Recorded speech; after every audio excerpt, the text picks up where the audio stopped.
साथियों, आज हम बात करने वाले एक ऐसे मुद्दे की जिसके बारे में हमारे जवानों के बीच में कंफ्यूजन पहले भी रहा है और आज भी है, और जिसका क्लियरेंस मतलब उसका क्लैरिफिकेशन अच्छे से आज तक ना तो एनएचएआई और ना ही ministry of road transport and highway, जो सेंट्रल गवर्नमेंट की मिनिस्ट्री है, उन्होंने भी नहीं दिया है। ठीक है। इस दौरान ये क्वेश्चन उठता है कि हमारे जो जवान हैं, हमारे जो फौजी भाई है, उनके लिए टोल टैक्स लगता है, वो जायज है क्या? क्या उनका टोल टैक्स लगना चाहिए? कानून क्या कहता है? ठीक है। हाँ, हमने देखा है हाल फिलहाल बहुत सारे एनएचएआई के लेटर आए, एमओआरटीएच यानी मिनिस्ट्री ऑफ रोडवेज के लेटर आए, लेकिन सबने कंफ्यूजन या एम्बिग्यूटी बना के रखी, स्पष्टीकरण कभी हुआ नहीं। तो ये जो कंफ्यूजन है, इसको आज मैं दूर करना चाहूंगा।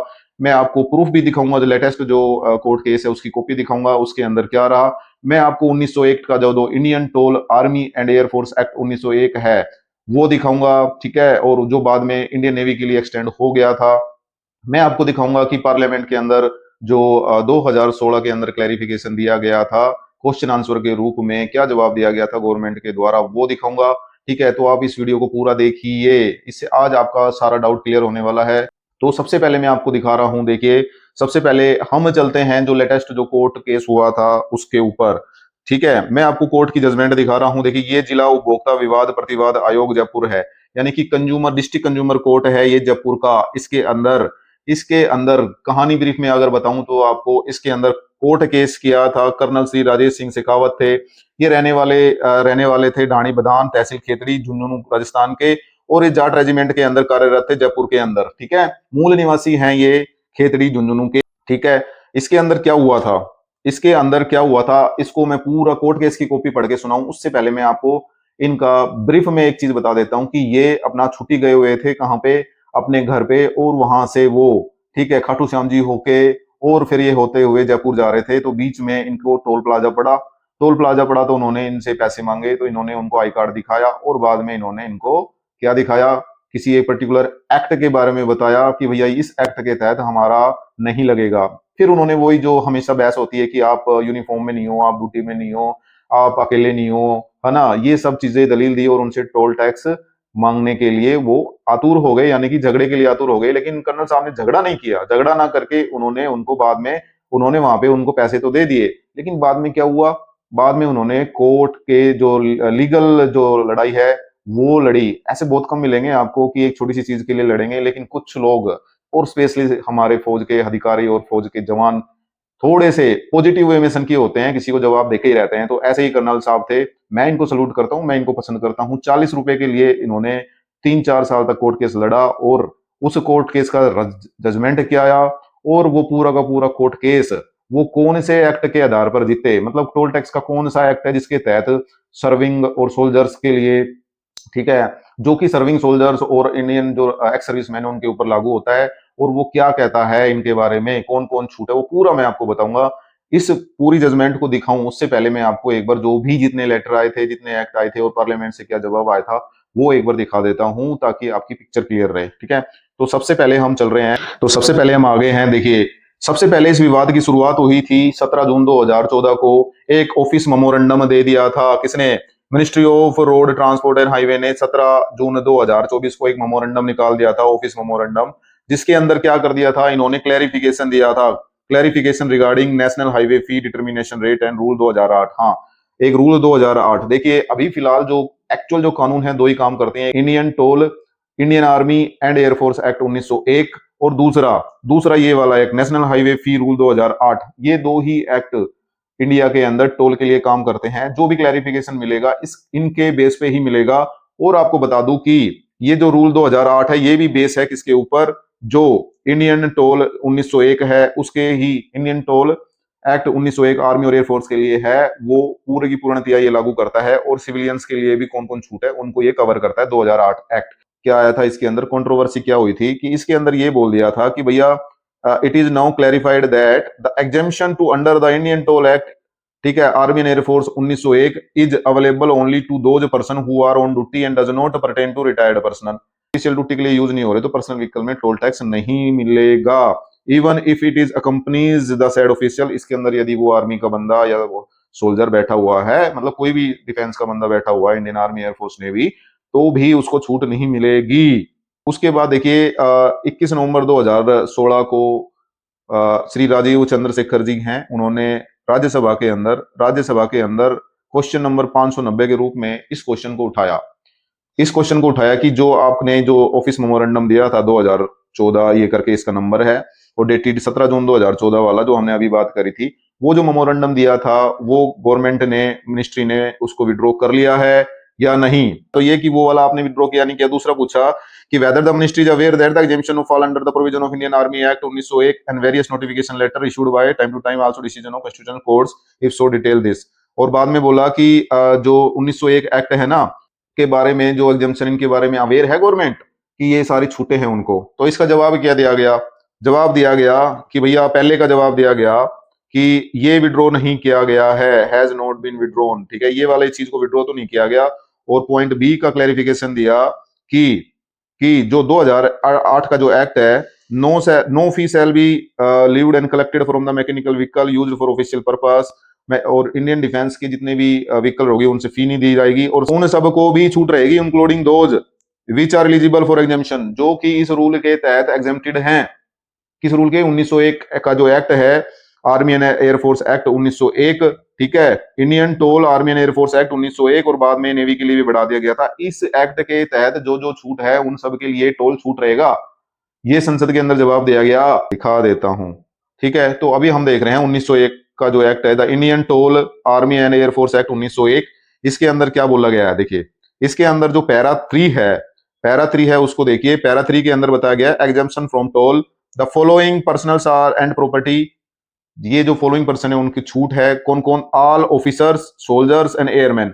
बाद में एक्ट इंडियन नेवी के लिए भी एक्सटेंड हो गया था। स्टार्टिंग में ये ओनली एयरफोर्स, ठीक है, और आर्मी के लिए था कि the regular forces, all officer, soldiers and airman of regular forces. इतना समझ लीजिए, रेगुलर जो भी बंदा है, सर्विंग जो भी बंदा है, उसका, वो चाहे एयरमैन हो, चाहे इंडियन नेवी में, क्योंकि इंडियन नेवी के लिए एक्सटेंड हो गया था बाद में, चाहे इंडियन नेवी का सेलर हो, ऑफिसर्स हो, किसी भी फोर्स का, रेगुलर फोर्स का ऑफिसर है, तो वो पूर्णतया से उसको छूट है। इस एक्ट में कहीं पे भी ये कंडीशन नहीं लिखी गई है कि वो भाई यूनिफॉर्म में होना चाहिए, नहीं होना चाहिए, ड्यूटी होना चाहिए, ऑफ ड्यूटी होना चाहिए, पर्सनल व्हीकल होनी चाहिए, नहीं होनी चाहिए, कुछ नहीं। इसके अलावा इसमें एक महत्वपूर्ण बात और लिखी गई है कि उसके साथ साथ, ध्यान देखिए, उसके साथ साथ all member of the family of officer, soldiers, airman authorised following of the regular force. उसके साथ में उसकी जो फैमिली मेंबर हैं, उस सोल्जर का, वो ऑफिसर्स के, उस जवान के, एयरमैन के, वो सब भी छूट है। ये 1901 का एक्ट है और आज भी लागू है। इस एक्ट को आपको 2016 का आपको मैंने दिखा दिया, वो आज भी मान रहे हैं। फिर दिखा देता हूं, वो वाला जो एक्ट है, ये वाला एक्ट जो Indian toll act, Indian air force act 1901, ये आज भी accordance with the provision of, ये आज भी लागू है। 2016 में पार्लियामेंट के अंदर उन्होंने बोला था, और ये देश के अंदर आज भी लागू है।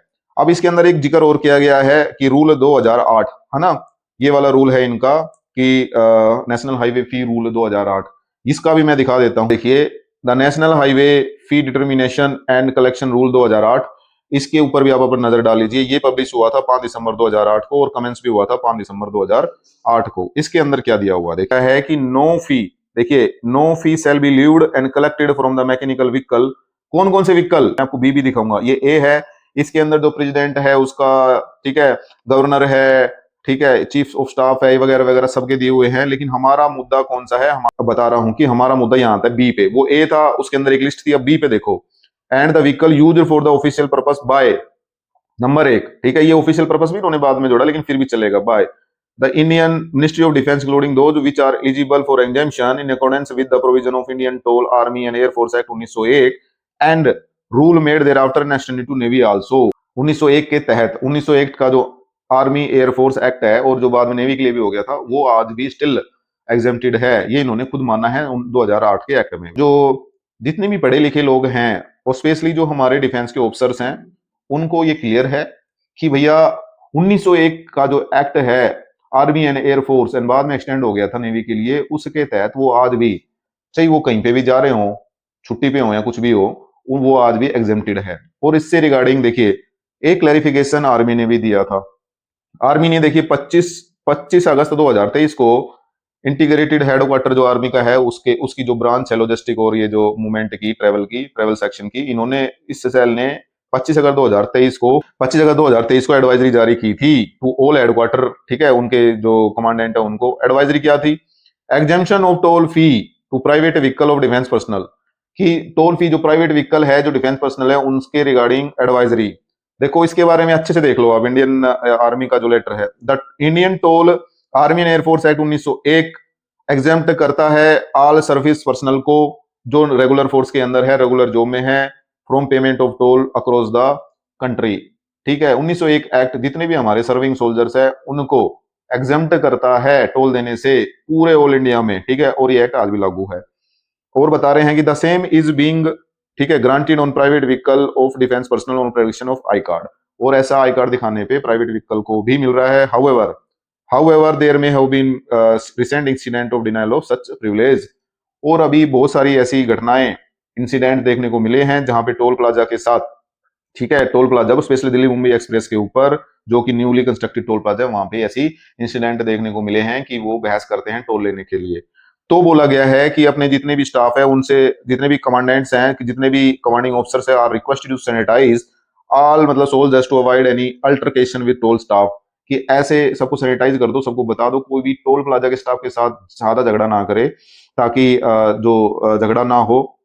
ठीक है, और इसके बारे में वो अवेयर रहे। अगर ऐसा होता है तो वो हमें, यानी कि इस ब्रांच को, डीजी जर्नल ऑफ दिस, इसको क्या करे, इन्फॉर्म करे। और इन्होंने ये वाला लेटर निकाला था कब, 25 अगस्त 2023 को। इन्होंने बताया है कि वैसे तो एग्जेम्प्टेड है। ठीक है, अभी आप बोलोगे कि भैया एक्स सर्विसमैन का क्या है, वो भी मैं बताऊंगा आगे। अभी हम चलते हैं अपने वाले कोर्ट केस के ऊपर। अभी आते हैं कोर्ट केस के ऊपर। आपने ये देख लिया था, कर्नल श्री राजेश सिंह शेखावत, पुत्र श्री यूएस शेखावत, हाल निवासी जाट रेजिमेंट, जयपुर निवासी, धानी बदान तहसील, खेतरी, झुंझुनू, राजस्थान के थे। ठीक है, और इन्होंने यहाँ कंज्यूमर कोर्ट के अंदर डाला। इनकी कहानी देख लो कि परिवाद के संक्षेप में तथ्य इस प्रकार हैं। परिवादी भारतीय सेना में कार्यरत है। परिवादी अपने परिवार के साथ दिनांक 25/12/2021, ये 2021 की घटना है, लेकिन इसका रिजल्ट, इसका जो जजमेंट है 2026 अप्रैल में आया है, अभी पिछले 2 महीने पहले इसी साल आया है। इसलिए मैं आपको ये बता रहा हूं कि प्रूफ देख लो, जो इंडियन आर्मी और एयरफोर्स एक्ट 1901 लागू है या नहीं, प्रूफ देख लो। ठीक है, तो ये कब जा रहे थे, 25/12/2026 को, समय 2:07 पीएम पे, दोपहर के अंदर, स्वयं की कार से, कार का नंबर था 0899 से, अपने गांव से जयपुर की ओर जा रहे थे। ठीक है, वैसे ये थोड़ा घूम घाम के आए थे, खाटू जी वगैरह। ठीक है, उसके बाद जो परिवादी है वो दिनांक 25/12/24 को खाटू श्याम जी टोल प्लाजा पे पहुंचे। तो वहां पे जो ऑपरेटर थे सुरेश, उन्होंने परिवादी को, पिटिशनर, परिवादी का मतलब तो पिटिशनर, जिसने पिटीशन, जिसने केस डाला है, यानी कि कर्नल साहब परिवादी हैं, तो परिवादी को रोका और टोल राशि का भुगतान करने के लिए कहा। तो टोल मानने लगे, यूनिफॉर्म में थे नहीं कर्नल साहब। तो परिवादी ने क्या किया, अपना सेवा सर्विस का आई कार्ड दिखाया और कहा कि मैं भारतीय सेना में कार्यरत है, और आप हमसे भारतीय पथ कर अधिनियम 1901 के तहत, वही जो मैं अभी बात कर रहा था, 1901 का एक्ट है, उसके तहत आप राशि प्राप्त नहीं कर सकते। किंतु Khatu Shyam ji toll plaza private limited में कार्यरत दयाराम और सुरेश ने परिवादी से टोल प्राप्त किया तथा अभद्र भाषा का प्रयोग किया, जिससे भारतीय सेना की छवि धूमिल हुई, और परिवादी ने जरिए अधिवक्ता को विधित नोटिस, अधिवक्ता मतलब एडवोकेट के थ्रू इनको नोटिस भी भिजवाया। किंतु विपक्षी गण ने न ही नोटिस का जवाब दिया, और न ही टोल राशि लौटाई। और विपक्षीगण रेस्पोनेंट को बोलते हैं, ठीक है, जो जिसके खिलाफ केस किया जाता है। तो विपक्षीगण का उक्त कृत्य गंभीर सेवा दोष व अनफेयर ट्रेड प्रैक्टिस की श्रेणी में आता है। अंत में परिवादी ने विपक्षीगण से टोल टैक्स की काटी गई राशि 40 रुपए लिए थे मात्र, है ना, मैं ब्याज दिलाने सहित मानसिक प्रताड़ना और संताप राशि व परिवाद व राशि दिलाने का निवेदन किया है।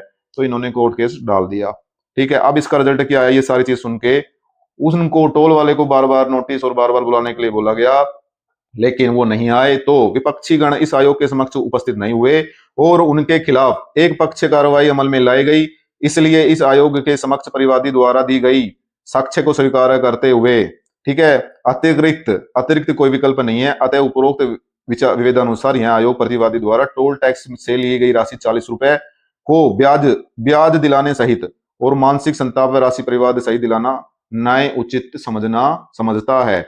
और क्या बोला कि न्याय उचित समझता है, और ये ठीक है, और क्या क्या जवाब दिया कि आपको ना, कि भैया, कि उक्त प्राधिकरण इस निर्णय को की प्रति सभी टोल टैक्स नाकों पर भिजवाकर उनको अवगत कराए, ताकि भविष्य में ऐसी घटना दोबारा ना हो। और इसके अंदर क्या बोला, और इसकी कॉपी सभी जगह भेजने के लिए बोला, कि सबसे पहले तो क्या बोला कि भैया, सबसे पहले विपक्षी गण परिवादी को टोल टैक्स के 40 रुपए ठीक है, परिवाद पेश करने और 7/27 से भुगतान होने तक 9% ब्याज, उसके ऊपर ब्याज लगा के दो 9% का। उसके अलावा जो मानसिक प्रताड़ना हुई है उसके 50,000 रुपए, वह जो केस करने में खर्च हुए 10,000 रुपए, वो भी 60,000 रुपए, और इन सबको ब्याज के साथ 1 महीने के अंदर अंदर देने के लिए बोला है, और जितना लेट होगा उतना 9% का ब्याज लगता रहेगा। और ये निर्णय आया, देख लो, 2026 का निर्णय है ये, 2 अप्रैल 2026 का निर्णय है, खुले आयोग ने लिखाया, जाकर सुनाया। और ठीक है, और साथ में बोला कि उक्त प्राधिकरण इस निर्णय की प्रति सभी टोल प्लाजा पे भेज दें और बता दें कि भविष्य में ऐसी घटना ना हो। ठीक है, किसी के साथ भी ऐसी घटना ना घटे। और अब इसमें भी बता देता हूं, इन्होंने माना था कि 1901 जो भारतीय पथ अधिनियम के तहत टोल राशि प्राप्त नहीं कर सकते, ये सीधा सीधा बात है। कि परिवादी का यह कथन कि भारतीय टोल सेना एवं वायुसेना अधिनियम 1901 की धारा 3 के अंतर्गत टोल राशि पूर्ण रूप से टोल से विमुक्त है, ये भी कोर्ट ने माना है। ठीक है, तो ये जजमेंट आई, तो ये जजमेंट, ऐसी जजमेंट देखने को कम मिलती है, लेकिन इस जजमेंट से ये क्लियर हो गया कि 1900 एक एक्ट चालू है, और इसके तहत जो जो जवानों से कोई टोल लेता है, ठीक है, वो गलत है, और सारे जवान टोल टैक्स से एग्जेम्प्टेड हैं। कि कौन कौन से टोल से एग्जेम्प्टेड हैं, तो आप यहाँ पे देख पा रहे हैं, जैसा कि, ठीक है, 2 इंपोर्टेंट लॉ काम करते हैं इसके अंदर, जैसा कि मैंने बताया। सबसे पहला था Indian toll army and air force act 1901, ये एक ओल्ड लॉ है that continue remain active even today, आज भी ये चालू है। दूसरा एक्ट नहीं है बल्कि रूल है, नेशनल हाईवे फी रूल 2008, और इसके अंदर भी फी किससे नहीं ली जाएगी, यानी टोल किससे नहीं लिया जाएगा, वो बताया गया, जिसमें इसी एक्ट का जिक्र है। ठीक है, अभी आ जाइए कि according to these rules toll exemption is available in the following cases. किस किस के लिए ये टैक्स की छूट है। सबसे पहले vehicle use for official purpose by ministry of defence, ministry of defence के किसी तरह का टैंक वैंक जा रही है, मिसाइल गाड़ियां जा रही हैं, कुछ भी जा रहा है, वो सब है। उसके अलावा defence personnel covered under 1901 act के तहत आर्मी एयरफोर्स और नेवी के जो पर्सनल हैं, जो सर्विंग है, वो सारे, चाहे वो छुट्टी पे हो या ना हो, चाहे वो यूनिफॉर्म में हो या ना हो, वो पर्सनल व्हीकल में हो या ना हो, ठीक है, उन सबको छूट है, ये ध्यान रखो। कुछ भी, कोई रूल लागू नहीं है, बस वो अगर कोई भी सर्विंग सोल्जर है उसके लिए छूट है। ठीक है, उसके अलावा जो फैमिली मेंबर उनके साथ ट्रैवल कर रहे हैं, चाहे प्राइवेट व्हीकल हो चाहे सरकारी व्हीकल हो, वो सब की, उन्हें सबका छूट है, वो कैसे भी जा सकते हैं। इसके अलावा गैलेंट्री अवार्ड्स विनर्स जो रहते हैं, ठीक है, जिसको परमवीर चक्र मिला है, अशोक चक्र मिला है, महावीर चक्र मिला है, वीर चक्र मिला है, कीर्ति चक्र मिला है, शौर्य चक्र, सेना मेडल, नौसेना मेडल, वायुसेना मेडल और president police medal for gallantry, ये वाले मेडल जिसको मिले हैं उनको भी टोल की छूट है।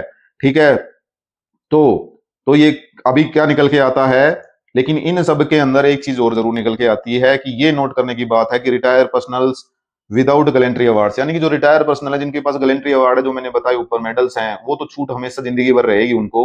लेकिन ऐसे रिटायर्ड पर्सन, ऐसे एक्स सर्विसमैन जिनके पास कोई गैलेंट्री अवार्ड्स नहीं है, तो ऑफिशियली वो सब, जो हमारा जो एक्ट है हमारे देश के अंदर, वो उनको कोई छूट नहीं है। ये आज क्लियर कर लो, एक्स सर्विसमैन को टोल से कोई छूट नहीं है ऑफिशियली, कानूनी तौर पे। और जो सर्विंग हैं, रेगुलर हैं, सर्विंग है, उनके लिए कोई भी रूल नहीं है कि वो पे करे, उनके लिए कुछ रूल लागू नहीं होता कि वो यूनिफॉर्म में होने चाहिए, ड्यूटी पे होने चाहिए, कुछ नहीं। अगर कोई भी सर्विंग सोल्जर है उसके लिए छूट है, it should be clear, 100% clear. और जो एक्स सर्विसमैन है उनके लिए छूट नहीं है टोल की, it also should be 100% clear in your mind. ठीक है, इसके अलावा आप वैसे आपका जहां जहां चलता है आप चला सकते हो, आई कार्ड दिखा सकते हो, वो उनके ऊपर रहता है कि वो आपको छोड़े ना छोड़े। ठीक है, वैसे ऑफिशियली आपकी कोई छूट नहीं है एक्स सर्विसमैन और रिटायर पर्सन के लिए, जब तक आप गैलेंट्री अवार्ड्स या कुछ मेडल आपके पास जो मैंने ऊपर मेंशन किए थे वो ना हो। जिसके पास मेडल है वो लाइफ टाइम एग्जेम्प्टेड हैं। तो ऐसे वीडियो जो आपकी लाइफ से जुड़े हो उनको पाने के लिए इस चैनल से जुड़िए, चैनल को सब्सक्राइब कीजिए, इस वीडियो को लाइक कीजिए, कमेंट्स कीजिए, और अदर हमारे साथी भाई लोग हैं, फौजी भाई आपके, उनको शेयर कीजिए। ठीक है, और अगले वीडियो तक धन्यवाद, जय हिंद।